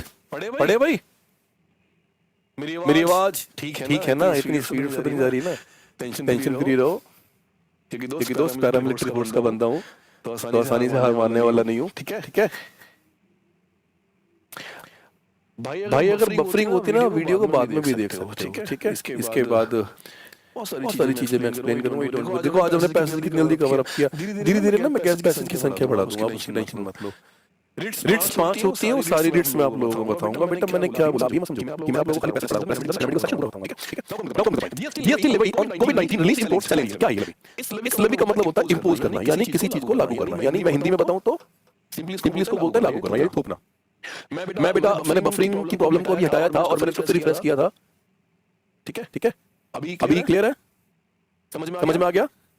अच्छा एक छोटा सा फीडबैक आप लोगों को दूंगा। कल मेरी क्लास हुई थी, कैसी लगी आज वाली क्लास आपको, ठीक लगी मुझे बताओ एक बार।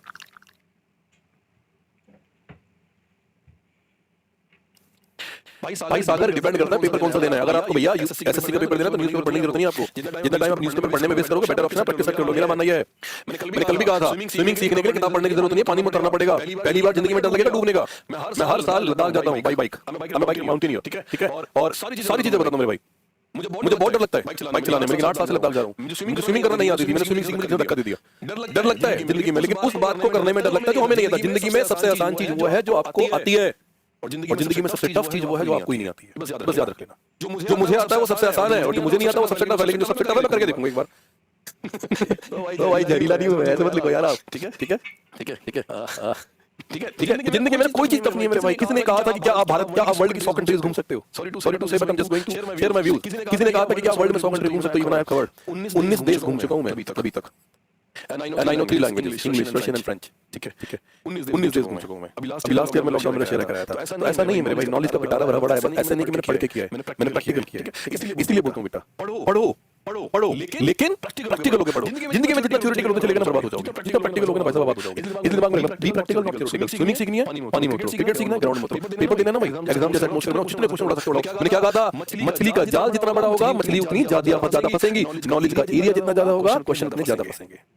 समझ गया ना? नॉलेज का एरिया बढ़ाओ, सारी चीजें क्लियर ना। तो लेवाई का मतलब हो गया इंपोर्ट या लागू करना। अब उसने बोला इंपोर्ट। अच्छा, इंपोर्ट और एक्सपोर्ट, अगर मैं आपसे एक बहुत छोटी सी बात पूछता हूं, एक आदमी जो दूसरे देश से हमारे देश में आता है और एक आदमी जो हमारे देश से दूसरे देश में जाता है, दोनों में फर्क क्या होता है? इमिग्रेशन और एमिग्रेंट। आपने सुना होगा कई बार, एक वर्ड होता है इमिग्रेंट और एक वर्ड होता है एमिग्रेंट। सुना है कभी आपने? आप में से बहुत सारे लोग कंफ्यूज होते हैं कि सर हमारे पेपर में जब क्वेश्चन आता है तो एमिग्रेंट और इमिग्रेंट में हम लोग कंफ्यूज हो जाते हैं कि सर जो आदमी बाहर से आया उसको क्या बोलते हैं और जो आदमी यहाँ से बाहर गया वो क्या बोलते हैं। भाई कभी मत पढ़ना सीधा। आई फॉर क्या होता है? इन, और ई फॉर क्या होता है? एग्जिट। समझ गए? हो गया आंसर।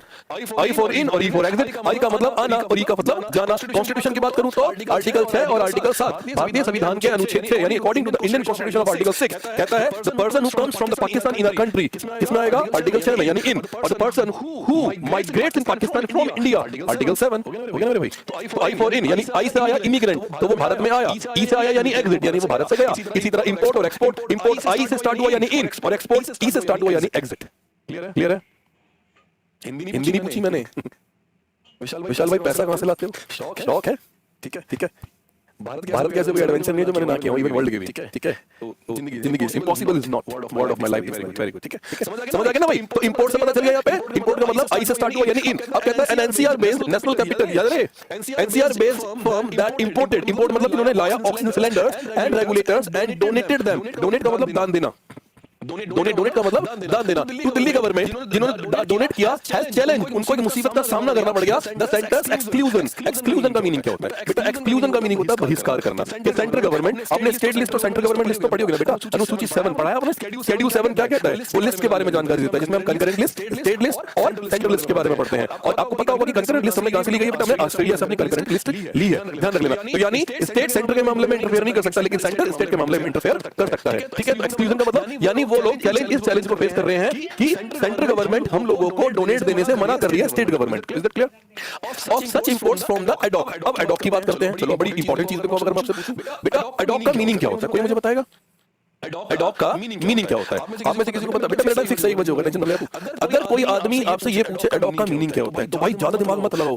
एडॉक टीचर सुना होगा, ज्यादा छोड़ो। पॉलिटी पढ़ते हो? Article 127 according to the Indian constitution of article 127 क्या कहता है? ये कहता है कि जब सुप्रीम कोर्ट में जजेस की संख्या कम हो जाती है तो वो एडॉक बेसिस पे जजेस को हायर करते हैं। Is that clear? समझ आ गया ना? अनुच्छेद 127 क्या कहता है? द रिक्रूटमेंट ऑफ जजेस ऑन एडॉक बेसिस। यस, जब उनको क्या होती है, उसकी नीड होती है, तो जब भी उन्हें नीड होती है तो वो उसको एडॉक बेसिस पे ले लेते हैं, यानी टेंपरेरी वे में उसको हायर कर लेते हैं। Is that clear? Thank you so much guys. Krishna case नहीं होता क्या करना? तो अडॉप्ट जीएसटी एग्जम्पशन। एग्जम्पशन का मतलब बेटा यहाँ पे क्या हो जाएगा? छूट for covid release material receive from abroad. तो जो भी वो लोग अब्रॉड से ले रहे हैं तो उस पे क्या कर रहा है कि सेंट्रल गवर्नमेंट ऑब्जेक्शन कर रही है कि आप डोनेट नहीं कर सकते स्टेट गवर्नमेंट को। अब क्यों कह रही है मैं बताता हूँ, क्योंकि शेड्यूल 7 ये कहता है कि स्टेट के मामले में सेंट्रल गवर्नमेंट इंटरफेयर कर सकती है। कौन सा आर्टिकल में लिखा है? आर्टिकल 249। आर्टिकल 249 में लिखा है ना बेटा, ये स्टेट्स के पास पावर ज्यादा है 312 और 249 में। लेकिन एक बात ये भी कहते हैं शेड्यूल 7 कि centre can intervene in the matter of state government. Is that clear? Okay. The Delhi High Court is expected to hear. Delhi High Court को ये बात से उम्मीद थी कि वो एक हियरिंग करे कि उसने एक रिट पिटीशन जारी की अगेंस्ट द फाइनेंस मिनिस्ट्री। उसने फाइनेंस मिनिस्ट्री यानी हमारे वित्त मंत्रालय के खिलाफ एक रिट जारी करी। अब बात कहती है कि भैया रिट क्या है? अब ये रिट क्या है? तो जिन लोगों को शायद नहीं पता, बता रिट एक तरह का विशेष अधिकार होता है जो भारतीय संविधान के आर्टिकल 32 के थ्रू मिलता है। आर्टिकल 32 और 226 यानी article 26 sorry article 32 according to the Indian constitution supreme court से जो मिलता है वो 32 में है और हाई कोर्ट से जो मिलता है वो 226 में है। इस बात को दिमाग में रखना। अब उसका रिट्स कितने तरह की है? तो बेटा रिट्स कितने तरह की होती है? टोटल 5। टोटल रिट्स इसको हिंदी में कहते हैं विशेष अधिकार। मेरी बात ध्यान से समझना, रिट्स को हिंदी में कहते हैं विशेष अधिकार। भारतीय संविधान के अनुच्छेद 32 में और 226 में इसके बारे में बोला गया है। Is that clear? क्लियर हो गया ना? ठीक है। अब रिट्स कितनी तरह की होती है बेटा? 5 कौन सी होती है? हेबियस कॉर्पस, मैंडेमस, सर्टियोरी, प्रोहिबिशन और एक बताओ कौन सी बची है? जल्दी बताओ। ठीक है। हेबियस कॉर्पस हो गई, मैंडेमस हो गई, सर्टियोरी हो गई, प्रोहिबिशन हो गई और एक जल्दी बताओ। 5 मैंने बतानी ना, जल्दी। रिट्स पूछा है उसने, रिट्स पिटीशन डाली है अगेंस्ट द फाइनेंस मिनिस्ट्री। कितने रिट्स हो गए total? Do fast. Total writs question है बेटा हमारे पैसेज में ये वाली चीजें। ऐसा नहीं कि पैसेज सेट करो चले गए आप।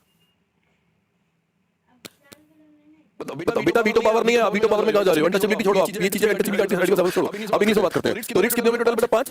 पांचों रिट्स के नाम क्यू वारंटो बोलते हैं उसे। मनतोष स्पेलिंग ठीक लिख ले नालायक। हाँ भैया असिस्टेंट कमांडिंग ट्रेनिंग की भाई होती है। अगर सीआरपीएफ मिला तो बर्बाद हो जाएगा, सीआईएसएफ मिला तो बर्बाद हो जाएगा। ठीक है। यहाँ पे हो गया। तो writ petition against the finance minister की किया the GST council and the Delhi government finance department on Thursday. ठीक है। Oxygen regulators attract IGST 5%। अब आईजीएसटी और सीजीएसटी इन दोनों में आपने कभी देखा होगा? तो आईजीएसटी का मतलब होता है बेटा जो टैक्स स्टेट गवर्नमेंट लेती है और सी से यानी सीजीएसटी का मतलब होता है जो सेंट्रल गवर्नमेंट लेती है। Why cylinders and the racks का मतलब जो सिलेंडर्स को उठाने वाली मशीन होती है उसको बोलते हैं हम लोग। For carrying the regulators for them are liable 18%। अब ये करा भैया ऑक्सीजन रेगुलेटर्स पे तो आपने 5% जीएसटी लगा दी और उसको ले जाने वाले सामान पे आपने लगा दी भाई साहब 18% जीएसटी। क्या ये वैलिड है? तो last week a bench of the high court, तो हाई कोर्ट की एक बेंच है, उसने had that the 12% integrated GST levied on the oxygen concentrators imported for personal use is unconstitutional। क्या बोला इसने बोला कि जो भी जीएसटी, आईजीएसटी या सीजीएसटी फिनांस मिनिस्ट्री की तरफ से लगाई जाती है इन ऑब्जेक्ट्स पे जो एसेंशियल सर्विस है इन चीजों को लेके। ठीक है। क्या ये गैर संवैधानिक है? अनकॉन्स्टिट्यूशनल का मतलब जानते हैं आप लोग क्या होता है? गैर संवैधानिक। अगर मैं बहुत अच्छी बात आप लोगों से पूछता हूं, यहाँ पे रिट्स जो अभी मैंने बताया कि 5 तरह की रिट्स होती हैं, सुना होगा आपने। Habeas corpus, mandamus, certiorari, quo warranto. 5 तरह की जो रिट्स होती हैं। इन रिट्स की पावर सुप्रीम कोर्ट में ज्यादा होती है या हाई कोर्ट में? बी प्रैक्टिकल, सोच के बताओ।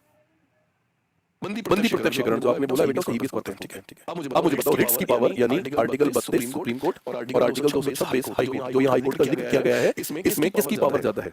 जल्दी बताओ। सुप्रीम कोर्ट की या हाई कोर्ट की? बहुत अच्छा क्वेश्चन, आपको बहुत हेल्प करेगा। निकिता बेटा किसकी स्पेलिंग लिखूं बच्चे मुझे बताएगी?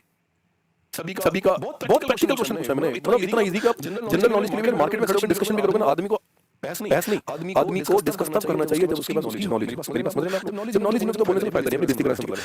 और इस स्क्रीन पे खड़े होकर मैं बोल रहा हूं नॉलेज के बिहाफ पे बोल रहा हूं। ठीक है। एक बात जिंदगी में याद रखना, रिट्स की पावर सबसे ज्यादा हाई कोर्ट के पास है और ये इंडियन पॉलिटी में यूपीएससी में क्वेश्चन आ चुका है कि रिट्स के मामले में विशेष अधिकार की सबसे ज्यादा हाई कोर्ट के पास होती है।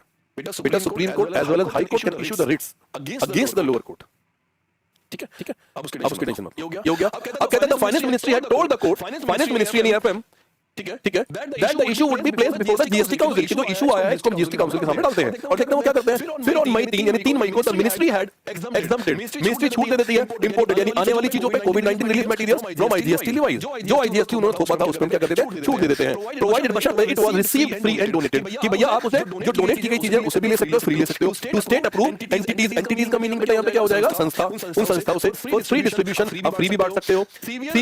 Several Indian corporate and other entities pitching to help, pitching का मतलब क्या होता है? पिचिंग का मतलब होता है मदद करने के लिए आगे। जैसे I am going to pitch to help to the COVID patients, I am going to pitch the donate the plasma. ठीक है। तो इसे बोला Indian corporate and other entities pitching to help in the pandemic relief by imported critical supplies not available locality, जो locally चीजें नहीं मिलती है वो अब्रॉड से लाएंगे और उससे हम लोगों की मदद करेंगे। Is clear? आगे बोलता है एट देयर ऑन कॉस्ट अपनी कीमत पे are not eligible for GST relief. Abhishek Rastogi partner at Khaitan and company said, पूरा का पूरा पैसेज द हिंदू के आचार पास उठा लिया मैंने। अब बात आती है क्वेश्चन की, एक बार देखें भाई जीएस की रीडिंग करें तो जीएस वाले बताएंगे मुझे जीएस की नॉलेज कहां है यार, एक बात बताओ ना। ठीक है। अगर मुझे इतनी जीएस की नॉलेज जिसका मैं जीएस का टीचर नहीं होता मैं इंग्लिश में कैसे बन जाता? थोड़ा पानी पी लूं? ठीक है। जहां भी डाउट लगे किसी भी नौकरी को लेके, किसी भी जॉब को लेके, ट्रेनिंग को लेके, ट्रेनिंग कैसे होती है, एसएसबी कैसे होती है, कॉन्फ्रेंस आउट हूं, स्क्रीनिंग आउट कैसे होता है, मेडिकल में कैसे निकाला जाता है, नौकरी लगने के बाद छुट्टी कैसे मिलती है, भागा कैसे जाता है, सब बताता हूं। चिंता मत करिए, किसी की कोई दिक्कत नहीं। इवन कई लोग नौकरी लगने के बाद छोड़ने का मन करता है, छोड़ने का प्रोसेस क्या है, कितने पैसे देने पड़ते हैं, बहुत सारी चीजें। So now come to the point, what does the word ad hoc means? Ad hoc का मीनिंग क्या है? इलाही क्लास चल रही है बेटा, एडॉक का मीनिंग क्या है? कोई बताएगा मुझे एक बार? एडॉक मैंने बताया ना, एडॉक का मतलब क्या होता है, जो चीजें आपको जरूरत के वक्त पे आपने अपॉइंट की हो। बट ये क्या होता है, फिजिकली अपॉइंट होता है, किसी पोस्ट के लिए, ठीक है। भाई ये क्लास चलेगी 3 बजे तक, ठीक है।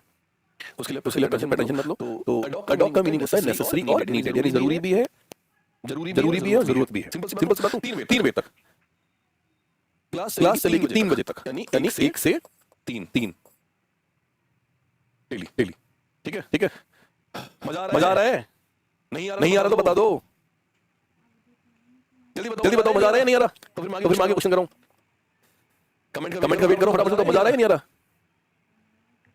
भाई मैं इसमें कैसे बता सकता हूँ?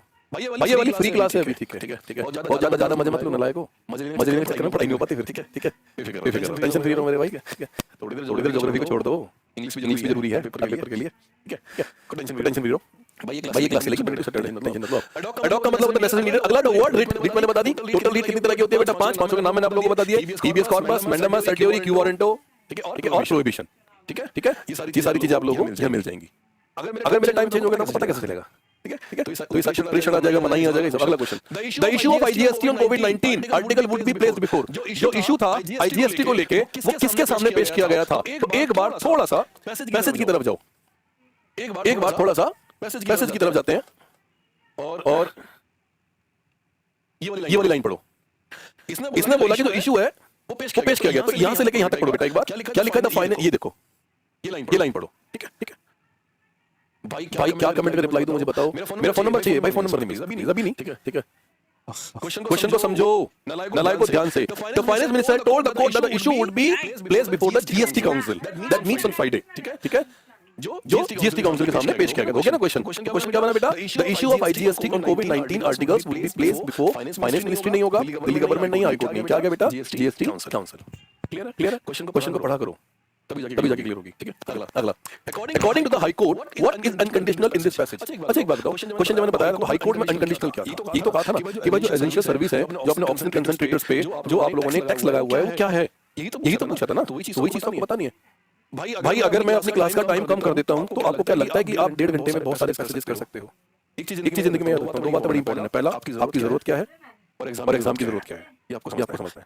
आपकी जरूरत हो सकती है कि आपको इंस्पेक्टर बनना हो, और एग्जाम हो सकता है कि आपको टी लेवल पे लेके जाए। तो दिमाग में रख लो, जरूरत और समझ आता है, ठीक है। नोट बनाने की जरूरत नहीं है, आरडीएक्स पूरी की पूरी फाइल आपको चैनल पे मिल जाएगी भाई, सब कुछ लिखने की जरूरत नहीं है, ठीक है। सेतु पेपर कौन सा दे रहा है मेरे भाई, वो इंपॉर्टेंट है, वो बता तब जाकर एडिटोरियल पेज की बात करना, क्योंकि हम लोग एडिटोरियल पढ़ तो लेते हैं, 2-2.5 घंटे अखबार पढ़ने में निकाल देंगे, लेकिन इससे बेटर हम प्रैक्टिस में कर लें, ठीक है। According to the high court what is the unconstitutional stop the oxygen cylinder, नहीं द एक्सक्लूजन ऑफ इंपोर्ट्स, बहिष्कार कर दिया। एक्सक्लूजन बहिष्कार करना बेटा नहीं बताया था आप लोगों को। GST levied on oxygen concentrators, yes, यही एक गैर संवैधानिक था कि आप भारत में उन चीजों पे जीएसटी लगा रहे हो जिसकी नीड आज समाज में बहुत ज्यादा इंपॉर्टेंट है, ठीक है। अब टेंशन भाई ये जो मैं बता रहा हूँ ना, ये CPO, CGL, CPF, CDS banking exam तक है, ये जो करंट इश्यूज के लिए टॉपिक है ना। और एक बात बताऊं, सॉरी टू से, मैंने जितना भी आपको बताया, क्या आपको लगता है कि आप इंग्लिश तक ही सीमित रह गए? कुछ सोचना नहीं प्रैक्टिकल। आपको लगता है आप इंग्लिश तक सीमित रह गए? शायद कई लोगों को ये नहीं पता था कि रिस्क कितनी होती है, शायद कई लोगों को ये नहीं पता था कि आर्टिकल कौन सा क्या आता है, ठीक है। नहीं पता था ना। इंपॉर्टेंट चीज यही है, हमेशा नॉलेज। देखो ये भी हो गया। Now come to the point, what is grammatical. A government run by the wealth. अब देखो यहाँ पे इंपॉर्टेंट चीज क्या आती है, जो ये वर्ड आप देख रहे हो गवर्न का मतलब क्या होता है? रूल। गवर्न का मतलब क्या होता है? रूल। ये समझ मेरी बात को। आरडीएक्स भाई पूरा नाम है क्या आपका? मुझे पूरा नाम नजर नहीं आ रहा। आरडीएक्स लिखा हुआ है, मैं क्या लिखूं? एक्सप्लोसिव डिवाइस तो नहीं हो आप, ठीक है। गवर्न का मतलब होता है रूल। अब इसका एक वर्ड आता है क्रेजी, मेरी बात ध्यान से समझना बेटा, क्योंकि ये बड़ा इंपॉर्टेंट है, पेपर में कई बार इसको क्वेश्चन आ चुके हैं। तो यहाँ पे जब आप बात करोगे गवर्न की, तो गवर्न का मतलब होता है रूल, क्रेजी का मतलब आता है गवर्नमेंट, ठीक है। ये रन बाय, बहुत बेसिक रूप से बोलूं, क्रेजी का मतलब आता है रन बाय। कैसे गलत? तो ग्रामेटिकली सेक्शन ये कहता है बेटा, जिस वर्ड के पीछे, आई रिपीट माय वर्ड्स, जिस वर्ड के पीछे क्रेजी वर्ड आ जाए, CRACY, इसका सीधा मीनिंग आएगा ए गवर्नमेंट रन बाय। चलाने वाला आदमी कौन है, ये आपको देखना है। चलाने वाला आदमी कौन है, देखना है। अब ध्यान सुनना मेरी बात। जैसे ऑटो का मतलब क्या होता है? ऑटो का मतलब सिंगल आदमी। ऑटो क्रेसी का जैसे नॉर्मली ये है ऑटो, तो ऑटो का मतलब क्या होगा? एक डिक्टेटर। जब एक आदमी सरकार चलाए तो बेटा ये क्या बन जाएगा? Auto cracy. जैसे समझना। मोना का मतलब क्या हो जाएगा? जब एक आदमी सरकार चलाए तो मोनार्की बोलते हैं, राजा, किंग, ठीक है। तो ओलिगार्की का मतलब क्या होता है? ओली, जहाँ पे बहुत सब में क्रेसी लिखा हुआ है। जेरेंटो का मतलब क्या होता है बेटा? ओल्ड एज पीपल, ठीक है। बूढ़े लोगों के द्वारा जो सरकार चलाई जाती है, जेरेंटो क्रेसी। प्लूटो का मतलब होता है रिच। यहाँ पे ध्यान से समझना, प्लूटो का मतलब बेटा क्या हो जाएगा? रिच, यानी अमीर लोगों के द्वारा चलाई जाने वाली सरकार, प्लूटोक्रेसी। तो आंसर क्या आ जाएगा? थर्ड। ओलिगार्की में 4 ऑप्शन का मीनिंग बताता हूं। First one is what? Oligarchy, a government run by some of people, group of people, ठीक है, थोड़े लोगों के द्वारा सरकार चलाने वाले लोगों को बोलते हैं। Monarchy a government run by the king और queen, plutocracy a government run by the wealthy people, और last gerontocracy a government run by the old age people. अगला, इसका एरर निकाल के दिखाओ मुझे एक बार जरा। Neither of the 5 accused could be convicted. Find out the answer. इसका एरर निकाल के दिखाओ, उसकी ट्रिक बताता हूं मैं, चलो। Neither of the 5 accused could be convicted. Question number डाल के फटाफट से दो आंसर। डू फास्ट गाइस, बच्चे सीडी अवेलेबल नहीं है, क्लास लाइव चलेगी।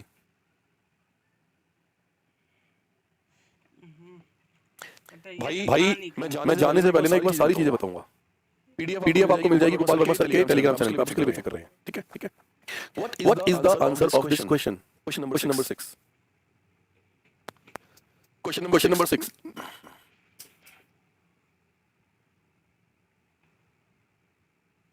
Very good.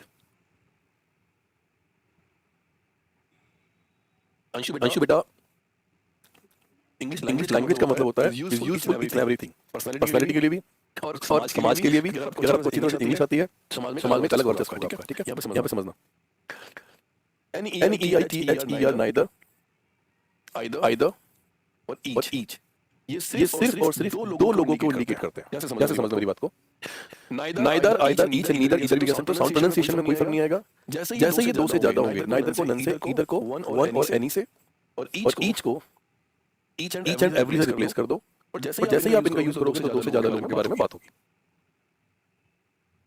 ठीक है। मैं देखता हूँ कैसे बोल के समझ आ गया मेरी बात को। तो मैंने बोला नाइदर, आइदर, ईच सिर्फ कितने लोगों के लिए आएगा बेटा? दो के लिए।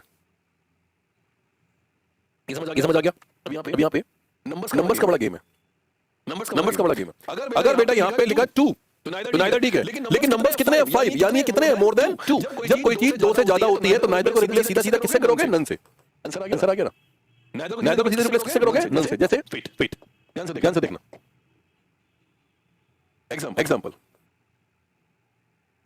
none of the two players was selected in this team slash example number next. इसको भी समझना। क्वेश्चन तो साफ नजर आ रहा है बेटा आप लोगों को? क्वेश्चन साफ नजर आ रहा है? बस एंड चल रहा है बेटा, अभी एंड चल रहा है, ठीक है। टेंशन मत लो इसके लिए।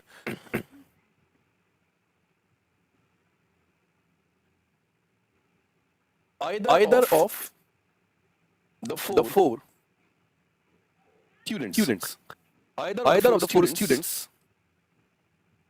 has been appointed for the post of sub inspector. एक ही क्वेश्चन है, स्लैशेस कहीं भी दे सकते हो, not a big deal, slash. और क्वेश्चन नंबर फर्स्ट और सेकंड की बात करो तो ये जो तरीका मैंने बताया था, इसको समझो एक बार। मैंने क्या बोला? ओलिगार्की का मतलब होता है government run bye few people. अब मैंने बताया था नाइदर को नन से, अगर 2 से ज्यादा होते हैं तो ये आपको दिमाग में रखना है, ये आपको दिमाग में रखना है, ठीक है बेटा। तो नाइदर हो गया 2 के, ये तीनों वर्ड्स किसके लिए आ गए? 2 के लिए, ये 2 से ज्यादा। बट नेगेटिव को नेगेटिव से रिप्लेस कर देना। अब देखो, जैसे मैंने पढ़ा नन ऑफ द 2, बेटा कितने लिखे हैं? 2, लेकिन नन तो 2 से ज्यादा के लिए आएगा सीधा। नंबर्स कभी भी चेंज मत करना, नंबर्स चेंज कभी नहीं हो सकते, दिमाग में रख लेना। और इस वाले केस में बेटा कितना देने का? 4, सीधा आइदर को हटा के बेटा क्या लिख देना? 1। हो गया। यहाँ तक कोई दिक्कत? कोई डाउट? चीजें क्लियर है ना? कोई भी इशू कमेंट्स कर दो, मैं सब पढ़ रहा हूँ, सबकी कमेंट्स आ रही है मेरे पास, बेफिक्र रहो, ठीक है। Next, what does the word brace का मीनिंग क्या है? फिर भी कोई डाउट हो बेटा बी फ्रैंक मुझे बता देना। उसके बाद में बस मैं इंट्रो देके फिर हम लोग इसे ओवर करते हैं। What does the word brace का मीनिंग क्या है? कोई बताएगा मुझे? ब्रेस का मीनिंग क्या है? देखो, ये ना कुछ ग्रुप्स होते हैं। ग्रुप्स कैसे होते हैं? जैसे brood, brace, brigand, bevy, herd, there are so many words, ठीक है। तो ये सारी चीजें आप लोगों को समझनी है। अब जब ग्रुप्स की बात करता है बेटा, कमेंट्स में आपको मेरी वीडियो आ रही है, आप लोगों में वीडियो आ रही है ना, ठीक है, वॉइस भी आ रही है। तो ऐसे केस में क्या होता है बेटा? ब्रूड का मतलब क्या होता है? फैमिली ऑफ यंग वंस, जिसकी फैमिली में सारे यंग हो, जिसकी फैमिली में सारे यंग हो, उसको बोलते हैं हम लोग, क्या बोलते हैं? ब्रूड बोलते हैं, ठीक है। सारे मतलब मूवीज में देखा होगा वैसे, बाप भी जवान, बेटा भी जवान। फिर ब्रेस का मतलब होता है pair of pigeons, a pair of pigeons. कबूतरी के जोड़े को बोलते हैं हम लोग, क्या बोलते हैं? पिजन्स। ब्रिगेंड, ये आदमी मेंबर होता है, मेंबर ऑफ रॉबर्स। ये आदमी कौन होता है? मेंबर होता है रॉबर्स का। कोई टीम होता है, मेंबर वो चोर है। बेबी का मतलब होता है group of girls, group of girls, और हर्ड का मतलब हो जाएगा बेटा ग्रुप ऑफ पेट एनिमल्स। ये कैटल क्या सीधा सीधा एक कैटल कह सकते हो, ठीक है ठीक है, कैटल कह सकते हैं। So these are the concept of passages जो हम लोगों ने किए बेटा, और ब्रेस का मीनिंग आ जाएगा पेयर ऑफ, ठीक है ठीक है। ये सारी चीजें मैंने आप लोगों को बता दी। हम लोग 2 पैसेज आज कवर अप कर चुके हैं। आईटी वाला पैसेज हमारा रह गया और बच्चों की रिक्वायरमेंट आ रही है, इसलिए क्लास स्टार्ट हो चुकी है। मैं अपने बारे में थोड़ा सा एक्सप्लेन कर दूं आपको कि मेरा नाम इंद्रजीत भारद्वाज है, मेंबर ऑफ रॉबर्स। ये आदमी कौन होता है? मेंबर होता है रॉबर्स का। कोई टीम होता है, मेंबर वो चोर है। बेबी का मतलब होता है group of girls, group of girls, और हर्ड का मतलब हो जाएगा बेटा ग्रुप ऑफ पेट एनिमल्स। ये कैटल क्या सीधा सीधा एक कैटल कह सकते हो, ठीक है ठीक है, कैटल कह सकते हैं। So these are the concept of passages जो हम लोगों ने किए बेटा, और ब्रेस का मीनिंग आ जाएगा पेयर ऑफ, ठीक है ठीक है। ये सारी चीजें मैंने आप लोगों को बता दी। हम लोग 2 पैसेज आज कवर अप कर चुके हैं। आईटी वाला पैसेज हमारा रह गया और बच्चों की रिक्वायरमेंट आ रही है, इसलिए क्लास स्टार्ट हो चुकी है। मैं अपने बारे में थोड़ा सा एक्सप्लेन कर दूं आपको कि मेरा नाम इंद्रजीत भारद्वाज है, ठीक है ठीक है, क्योंकि जिससे आप पढ़ रहे हो उसके बारे में आपको थोड़ा पता भी होना चाहिए। और मैं पैरामिलिट्री फोर्सेस का इंस्पेक्टर रहा हूँ। असम में मेरी ट्रेनिंग हुई है, 3 बार मैं एसएसबी क्लियर कर चुका हूँ, ठीक है, और इस फील्ड में 10 साल से मैं लगभग, ठीक है। तो गाइस फिर हम अगले टॉपिक के साथ आपको दोबारा मिलेंगे और एक नया कांसेप्ट हम लोग लेकर आएंगे, दैट इज व्हाट आईटी। जो टॉपिक है वो मैं आज नहीं करा रहा, गैस में ज्यादा हो गया।